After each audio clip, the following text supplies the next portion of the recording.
right? You're worried about critical infrastructure in your house, your medical appliances, all the hoo-yahs. Well, team, how long is it actually going to last? That is the question.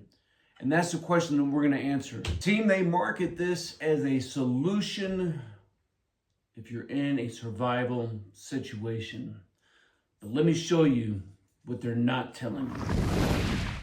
And so one of the biggest problems, especially with these more inexpensive models, is that they don't have a 30 amp output. What are you left to do? Well, you got a daisy chain. So let's start doing some daisy chaining. Let's figure this out.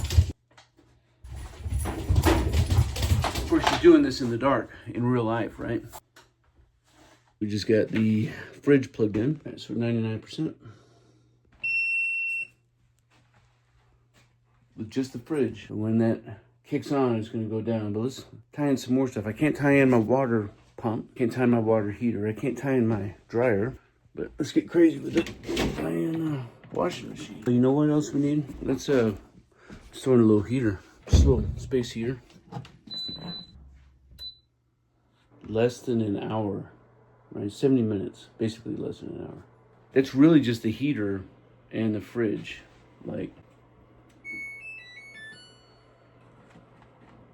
got the washing machine unplugged. Plug that back in the house. Right? That wasn't the washing machine. That's just this little heater in the fridge. 84 minutes. 84 minutes of life. But we're going to market this like it's for emergency survival, SHTF, grid down power. They're lying to you, team. They're lying to you. You got to be smarter than that before you waste your hard-earned money on crap like this. All right, head back up to the shop. So the other problem, like I got solar panels, right? But that cable's only so long. So you need to find a good spot to put it. You know, for me, up on that garage roof would be great, facing the south.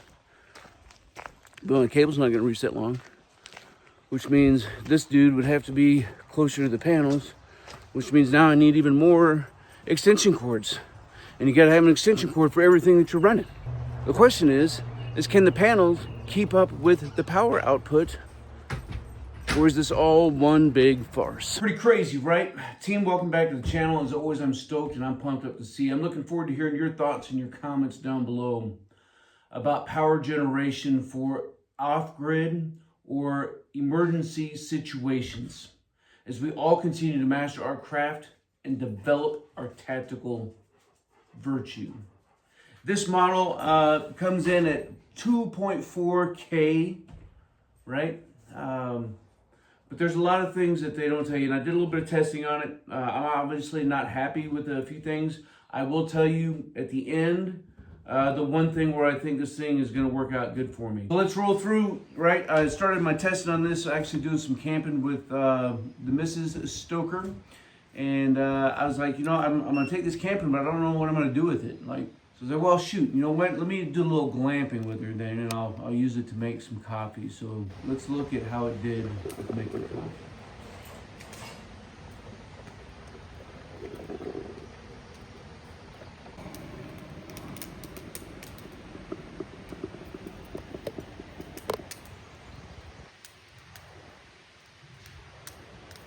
Not too great. It does come with some solar panels.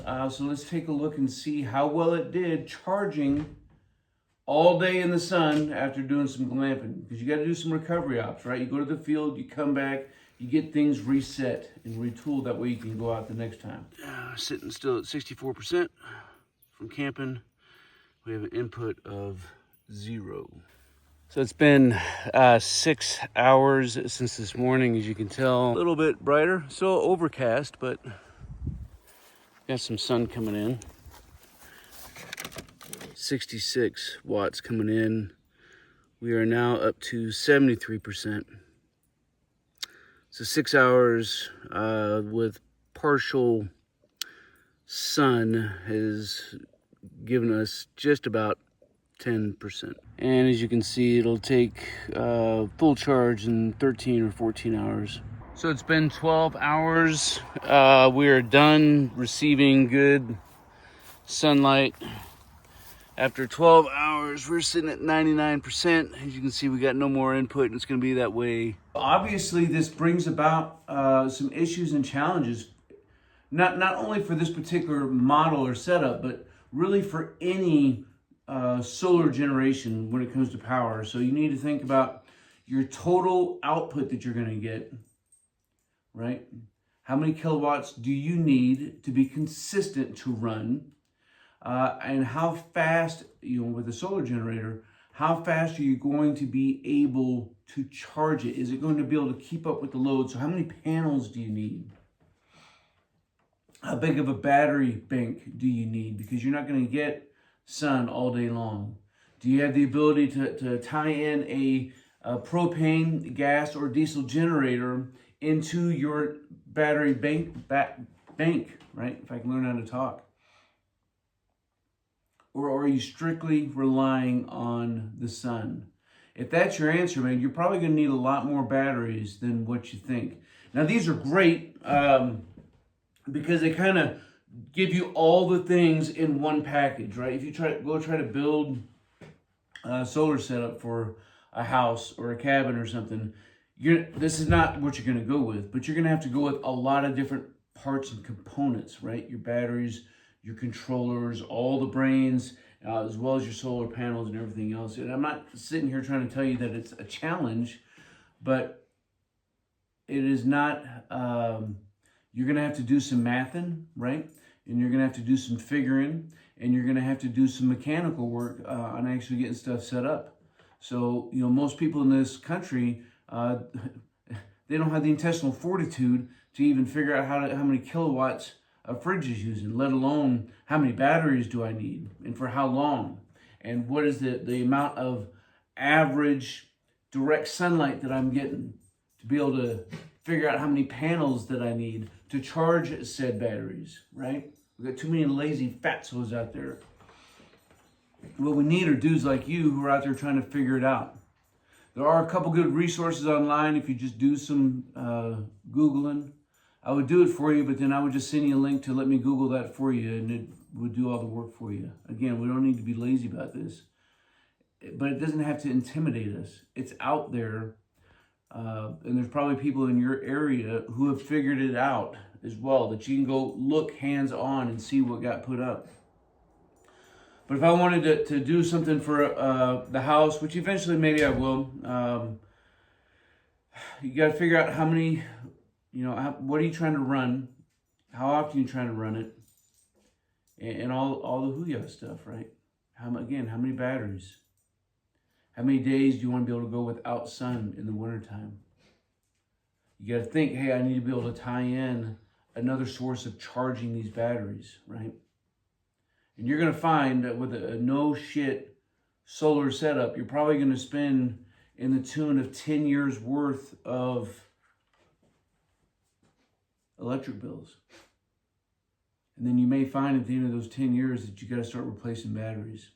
So just be smart about what you're doing, and maybe even incremental in what you're doing. Like for me, the only thing I really want to be able to, I'll run off a generator with the house, but it would be really cool to be able to run like my water pump.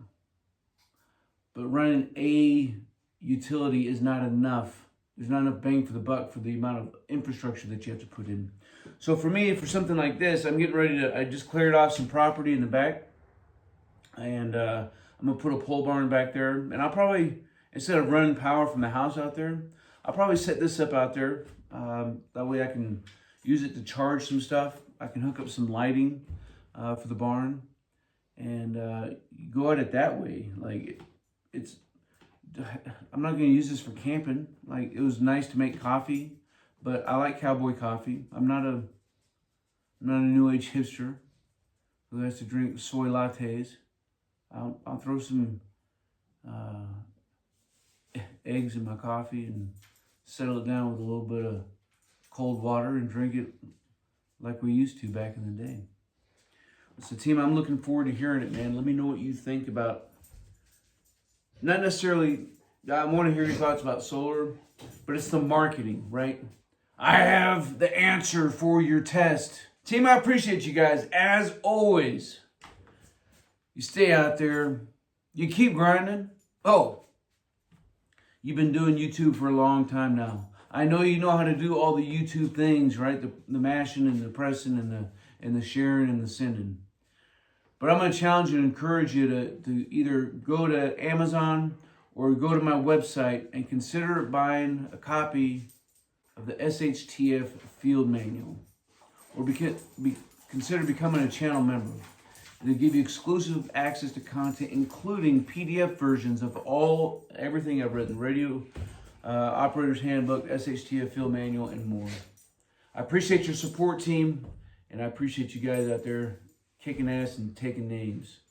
Or as the man said, I've come here to kick ass and chew bubblegum, and I'm all out of bubblegum. Y'all, you stay stoked. Team, if you want to master your craft and develop your tactical virtue, make sure you subscribe to the channel and click that notification bell so that you can stay up to date with future content. Consider becoming a channel member. It's going to give you exclusive access to content not available to anybody else. I appreciate you guys. Until then, you stay out there, you keep grinding, and you stay stoked. We know you're out there! Come to my voice!